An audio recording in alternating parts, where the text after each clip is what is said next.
Everyone, thank you so much for tuning in. You are watching Better Humans at Work. I'm thrilled to be joined today with Michael Thornhill. Michael, thank you so much for joining us. Such a pleasure. Today, Michael and I are talking about Mental Health Awareness Month. So, we are in May. It is Mental Health Awareness Month, and the National Alliance on Mental Illness has designated May as Mental Health Awareness Month since 1949. And the purpose is to raise awareness about mental health, to fight stigma, provide support, educate the public, and advocate for policies that support the millions, that's millions of people in the US affected by mental illness. So it's a beautiful thing. I'm so excited that Michael and we bumped into each other at an event here in Pittsburgh for Vibrant Pittsburgh. Shout out to Vibrant Pittsburgh. They do amazing work with diversity, equity, inclusion in the community. And I was just so thrilled to see your face. Speaking of your face, can you move your face down just a little bit? You're a very handsome man, Michael. We want people to see you, and your head's being cut off. Is that better? Yeah. Can you tilt your camera up just a little more? Yeah, I didn't do my hair like I like it, so. This is by design. This is by design. Yeah, just a little bit, but. There we go. Okay, I can see you better now. So that's great. Perfect. Yeah, that's perfect. Absolutely. So Michael, just to kick things off, so you and I saw each other at Vibrant Pittsburgh, big nonprofit that advances, the retention and the engagement of diverse populations here in Pittsburgh. And you had said, let's do a Better Humans at Work about Mental Health Awareness Month. So what prompted that? I always love seeing you out and about in the Pittsburgh world too. So what prompted that was just knowing the theme of the month and knowing just how I have traversed the stigma of mental health issues, as well as just the empowerment that comes with owning your story and owning the ways in which your body's navigating the world and body, mind, right? And so that is something that I know we have a lot of story around between us. And so I just thought it'd be a great opportunity for Better Humans at Work to tackle something that a lot of people are living in now with not all the language to navigate it with. So when it comes to mental health, mental illness in the workplace, how does it show up? How does it show up at work? Because I feel like until very recently, we weren't supposed to talk about this, even though it's been showing up as long as humans have been in the workplace, which is always. No, true. Yeah. I mean, we don't have to go too far back in recent history to think of the ways that this showed up in the workplace. I mean, the global pandemic was as some might call, a collective trauma for all of us, right? We don't have to go too much further to think about how George Floyd affected so much of the population, Black and brown population, and not just Black and brown bodies. Right. But every American that either saw the video or not that you had to see the video, but knew of the video and what happened and George Floyd's murder, knew that there was a psychological toll that took. And not to mention all the times before George Floyd, where things like that were happening in Black and brown communities at the hands of either the police or the hands of others, where there was a lot of psychological impact. And similarly, Asian American violence, right? How had Asian American violence affected Asian American community members in the workplace and affected all of us in the workplace when we knew about it? And before it became in the public eye, how much was happening that was affecting our colleagues, that share a different face than ours, right? And what was hiding behind their faces. So I guess my point is, there's a lot that that happens in the body that shows up in the workplace or just gets suppressed in the workplace for better or for worse. And so yeah. So I again, we don't have to look far to see that. And to kind of key in on your question a little more, mental health doesn't always show up as someone needing to take their medicine at 2 o'clock or 10 a.m. right, or with food, right? Sometimes it shows up and presents as what can feel like laziness, right? When you're not actually lazy, you're just in a state of total freeze or total overwhelm, right? Maybe you've been flooded with cortisol, maybe you got in an accident in the morning, or there's something's happening in our culture where you are not lazy, you are not deficient, there's nothing wrong with you, but that your brain is exhausted, and more specifically, your body's exhausted. Um, so, I know I personally experienced that. You're right. It wasn't laziness. It was something was broken. So I wrote my dissertation on the topic of allyship, and I was mhm, completely burnt out at a job of mine. And, writing a dissertation on allyship, one should be able to generate 5 tips on how to be a better ally. Like I mm, was like mm, legitimately an expert on the topic, and I mhm. could not generate those 5 tips from my brain. Like Yeah, I could not get the information in my brain out into my mouth, out of my fingers to type. Like I couldn't generate it. It wasn't because I was feeling lazy and that I didn't want to do it. It's I right. literally couldn't do it because I was in such a state of burnout. And I Mhm, think something that's so important about Mental Health Awareness Month and just talking about mental health in the workplace is we are mhm, all we are our brains. Like that's all we are. We have these bodies, right? But and our bodies will react to how our brains are experiencing the world. You were talking a little bit about being in your body and those reactions. And I want to talk more about that as your mhm. background and Yeah. trauma-based healing, trauma-based DEI. But that's all we are. And if we can't get that to work properly, nothing else will work. Nothing Mm, else will work. And mm, yet we don't have as much emphasis and support, I feel, for mental health in the workplace as is necessary, knowing that our productivity, our success, our well-being, like who we are, it's all wrapped up into how mentally healthy we are as humans. yeah. No. Yeah. I'm really aware of the fact that there's even I don't know if you've ever been in this situation where you're on your phone and you're trying to do like a Zoom call, or you're trying to do something, and all of a sudden your phone is like really hot. Have you ever been in this situation where your phone Mhm. is like overheating, and you're like, and then you're having connectivity issues, and you're like, what the heck's going on? I have plenty of battery, but your phone is like burning in your hand. What if anyone's ever experienced that? What that tells you, what we all know, is that even if you leave a machine running on 100% for a long, extended period of time, even that will overheat. Yeah. And so the body is similar, like that. You cannot just be on all the time and not expect a drop. Like yeah, sorry, I'm thinking in like crests and troughs on a graph, but at the end of the day, the body and the mind, we often kind of like in the West, we make this sort of false bifurcation between the body and the mind, and it's cultural, Mm, and it's not our fault. If anything, if anyone's gone to college, the whole premise of going to college is to invest in the mind, right, yeah. not the body. And but most of what determines our experience in college is what we do with our bodies, right? And even though the university treats us like bobbleheads, where invest in the mind and that will make a better society, and we know that that's not necessarily the case, right? Some of the Yeah. brightest institutions in some of the in the most richest countries does not create the best civilizations or societies. And so, but oftentimes what we do with our bodies and community, usually that's what the world remembers us for. And so I say all that to say that the mind is really important, and I heard you naming, like, we need to focus on the mind more. And I've agreed with you for most of my life. And it wasn't until I went through some of my own mental illnesses where I realized that mental illness and mental health are not the same thing. Yeah. And that mental illness is the end of a process, not the start of one.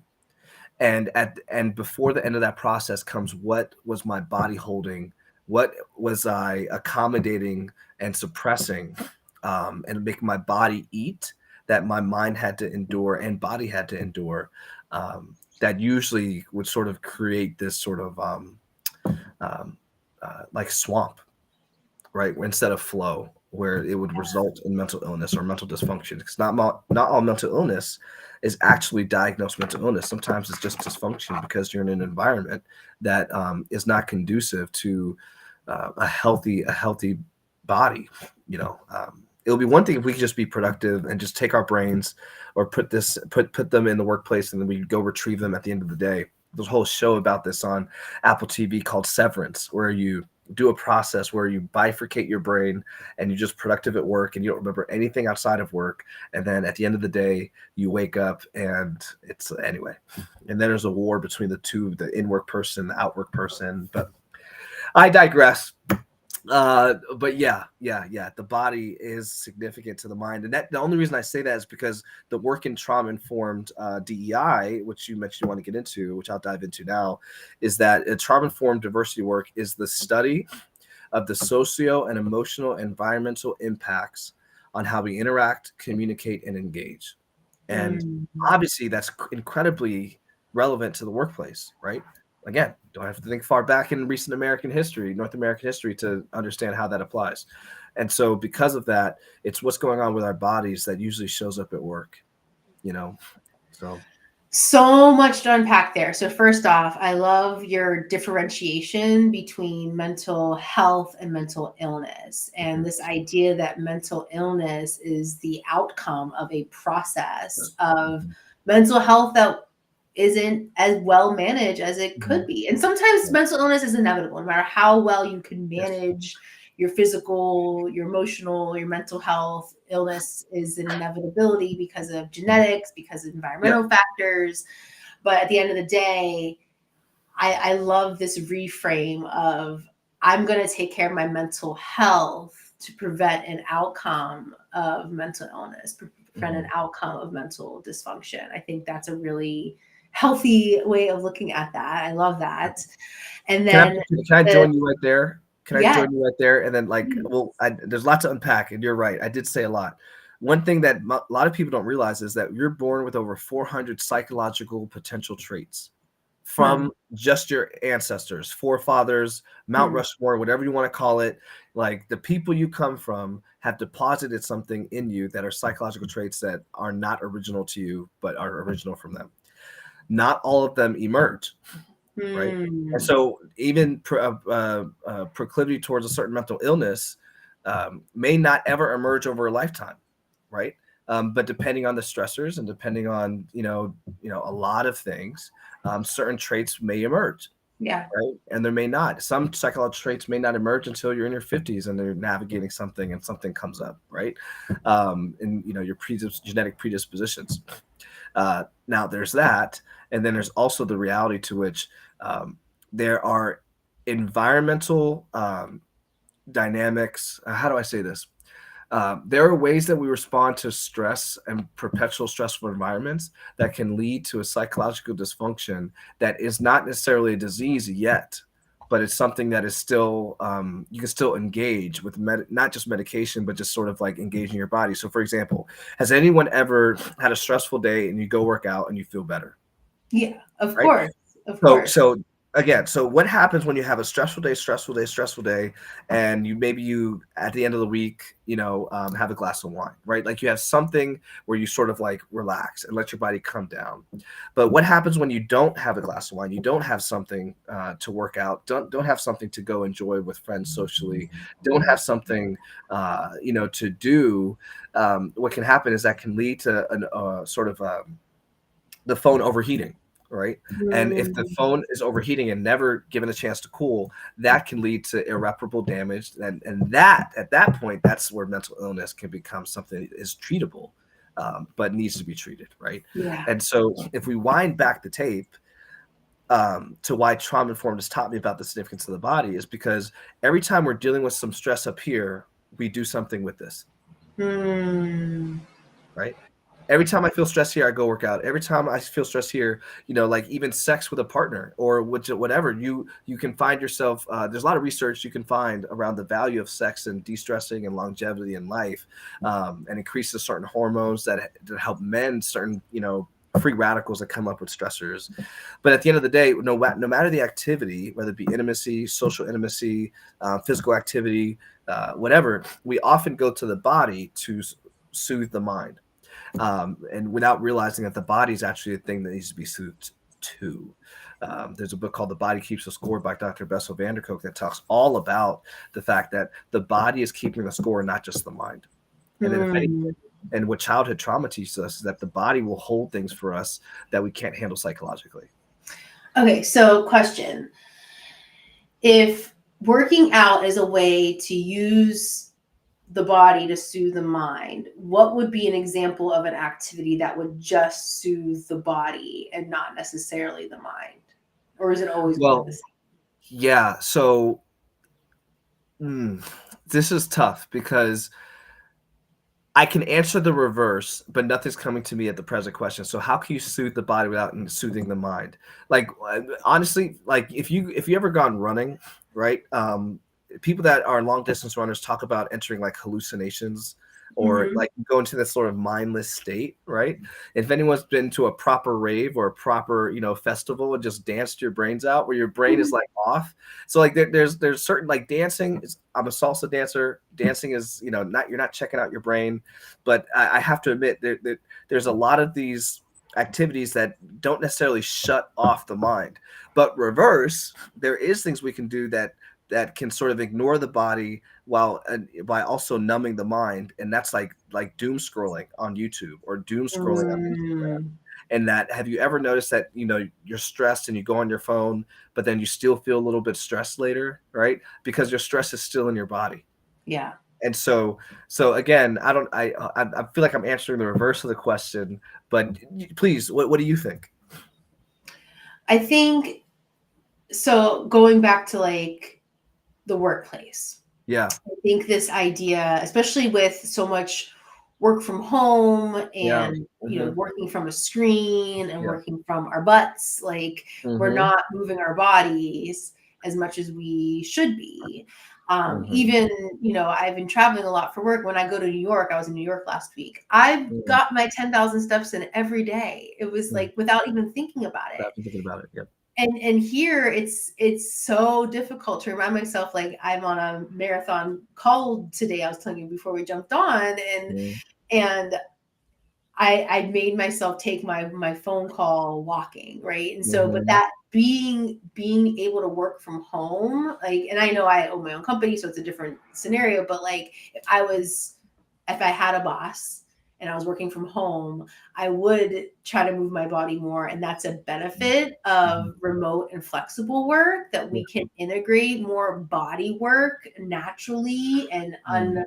unobtrusively into our day. Because, for example, I see at the co-working space I'm at, there's a treadmill, a treadmill desk, right? Mm-hmm. And I think about, like, do I really want to be standing looking at a screen on a treadmill? Is that really going to like serve me and my body and my mind? Like, I know I'm moving my legs, so it's better than being stationary, but like, is Mm-hmm. that really going to help me unwind and take a load off in a way that Yeah. just going for a walk outside and properly unplugging is going to do? And so I'm just thinking about like workplace application. I'm thinking about remote work or flexible work. I'm Yeah. also thinking about like there's those employee programs where it's like we're gonna walk 100,000 steps over the Mm-hmm. next 6 weeks or whatever the goal is, and like Yeah. there's something there, but it feels so contrived and it feels so forced.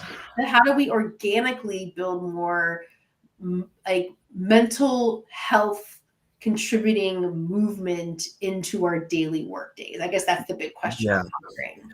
Well, it's funny in sharing that you helped me answer your first question and the second, because just like you're naming, how do you do it organically? One of the best ways to engage the mind and maybe not the body, which I just want to officially say, engaging the body is engaging the mind, Mm. but just sometimes just dialogue.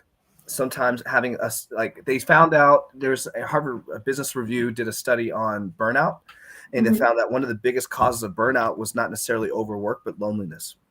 And so if you ever Mm. been in a workplace and like your one best friend at work and you only had maybe one or two people you could really feel seen with and feel safe with and feel heard with, leave the company, there that it takes a toll on you. And I think one way to engage the mind explicitly is through dialogue with safe people that your body feels safe with. And so, um, Yeah. And also, how do you make this organic at work? Yes, take advantage of resources at work. Sometimes there's a network of therapists that take your insurance that you need to be engaging with. Sometimes it's best to have someone you can talk to that is not in your social circle, not in your community, and then you can open up not just about work, because work is one thing, but every company I've worked at, like, there's people that have work stress, but that doesn't mean that it's not coupled. It's not that doesn't mean that it's not decoupled from their personal stress, Yeah.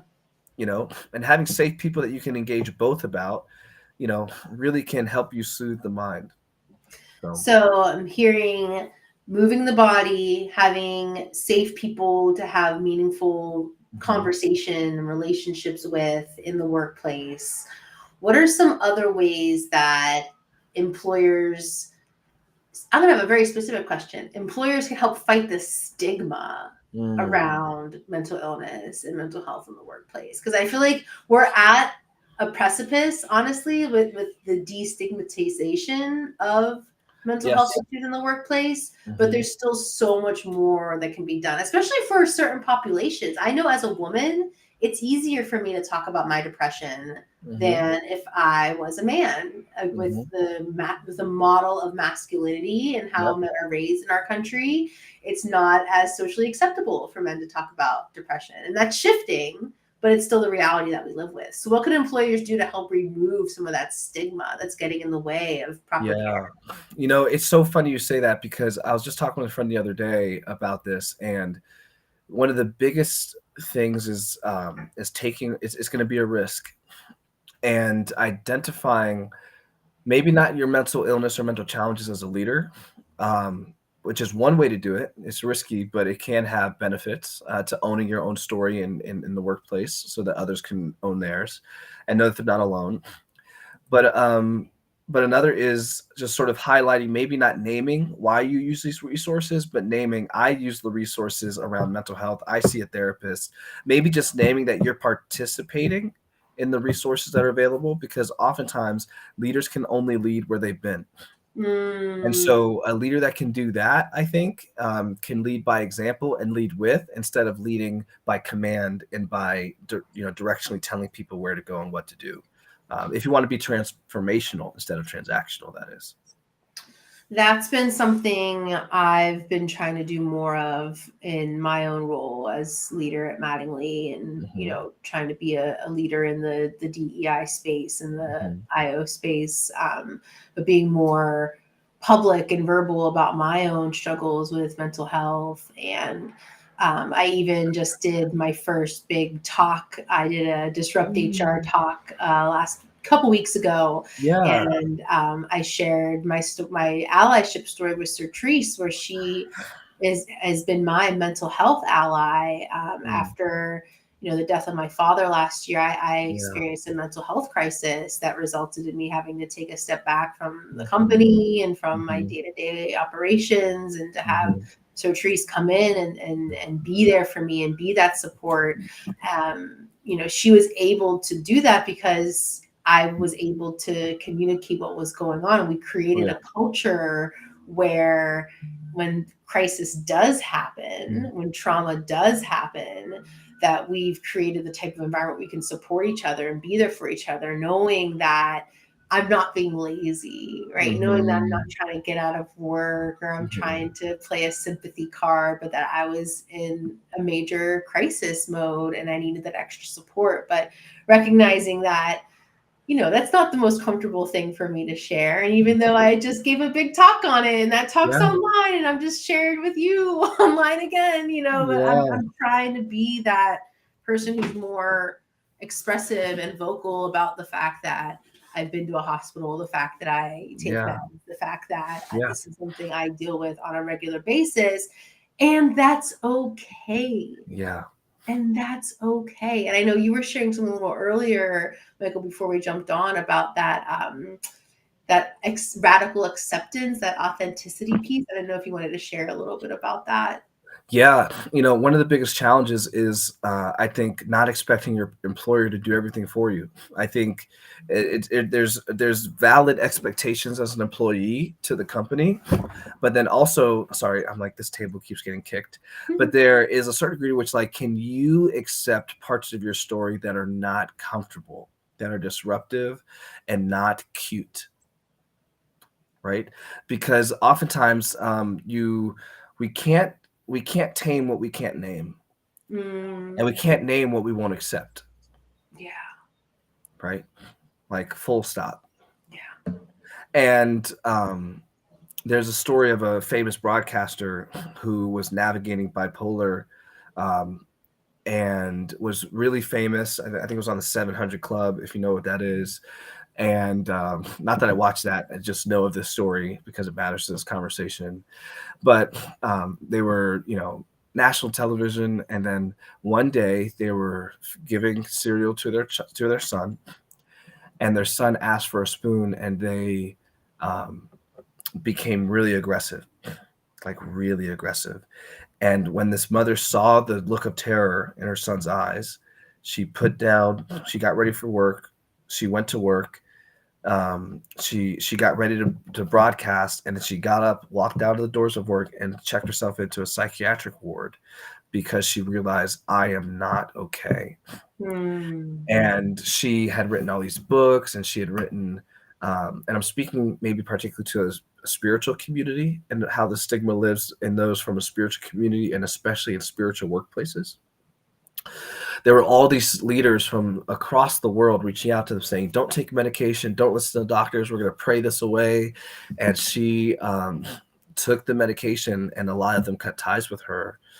And she had written books, and she just thought, like, no one's gonna, all the books I've written, all the stuff is gonna be for naught.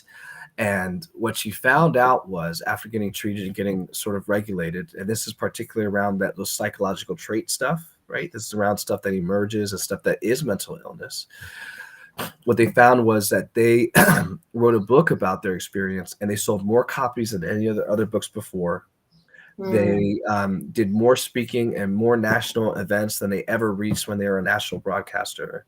And it's not about the quantity, but there is something to speak to the fact that someone recognized they had an issue. They sought care at the chagrin and shaming of a lot of people from the spiritual community and spiritual workplace, and they felt like it was returned to them tenfold, in the sense of what mm. felt like a total loss and total just like falling on the sword for their own sake, for their own family, actually benefited their family, benefited them way more than suppression and self-abnegation. Yeah.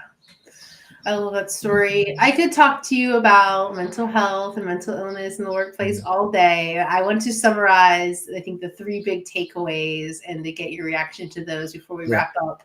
So, the three big ways that employers and leaders can help support and their employees' mental health in the workplace. So, first off, encouraging movement, just encouraging this necessary and important and often forgotten connection to our mental wellness and our physical well-being, and just get up and move throughout the day. It's so, turn off the screen, take the full lunch, like physically just get into your body, and that's going to serve your mind. The second is around, oh my gosh, I know the third is authentically sharing and being a Yeah. good role model and utilizing resources.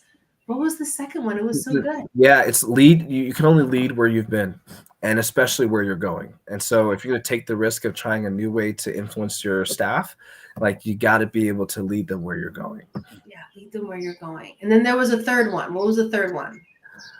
Um, take risks, lead where you haven't been.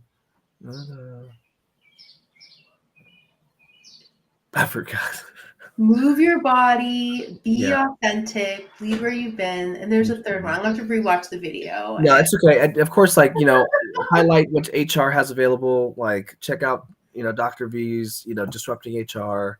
And also, I think one of the biggest things, if for lack of remembering what the third was, is that there's nothing wrong with you. And especially for bodies of, like, people of mm, color, I just want you to know, like, when you feel lazy, like, a question you can ask yourself as an employee is, do you have a space where you can just be lazy? right? Because if Mm, you don't, if you're always on, then of course you're going to have these shutdown periods where you feel ashamed for being lazy. You're not. There's nothing deficient about you. There's nothing wrong with you.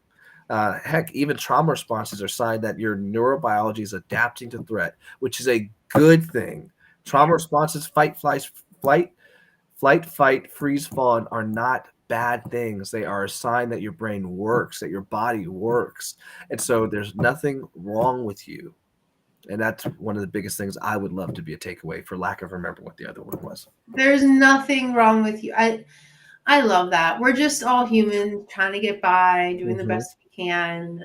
We all have these bodies to take care of and these minds to take care of. Yes. We need to start talking about this more. We need to start being more vocal, have more awareness, and just bring home that key point. There's nothing wrong. There's Mhm. nothing wrong. It's just another aspect we need to properly manage Yeah. and acknowledge and support one another when we're in times of need. Allyship is huge. And I feel like that radical acceptance of there's nothing being wrong is the best thing an ally could Right. possibly do. Yeah. Radical acceptance. And like what is coming up in you may be a sign that there is something wrong around you. Mm, Right? There's something wrong about, maybe that's not the best space for you, or not the best. There's something about you. There's data to be mined with what is coming up. yeah. And so pay attention to that. Name it to tame it. But you got to first, like you said, radically accept. So you Name can. it to tame it. So many good nuggets of wisdom, Michael. I love having you on. I think this is your third episode with us. I think you just took the title Yes. as the most Better Humans at Work guest appearances. So Yes. congratulations. I'm honored. I can't wait for my badge. Thank you for everything you do to help humans just be better at work and Yes. have better experiences in the workplace. You're a wonderful human, Michael. Likewise, Dr. V.